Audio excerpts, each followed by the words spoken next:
Sa gitna ng malalalim na kagubatan ng Dominican Republic, may isang alamat na nagpapakilabot sa mga tao, ang Chiguapa. Sila ay mga misteryosang babae na may mahahabang itim na buhok, kayumanggi ang balat, at pinakatampok, ang kanilang mga paa ay nakatalikod. Sinasabing ang mga Chiguapa ay lumalakad sa gabi, malumanay at halos walang tunog, kaya't mahirap silang sundan o makita. Dahil sa baligtad nilang mga paa, nalilito ang sinumang sumusubok maghanap sa kanila at laging napapahamak ang mga nagtatangkang hulihin o lapitan sila.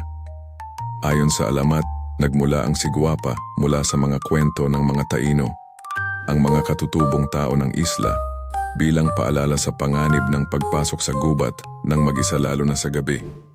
May mga kwentong ang Chiguapa ay umaakit ng mga lalaki gamit ang kanilang kakaibang kagandahan at mahika, tapos ay dinadala sa kagubatan at hindi na muling nakikita.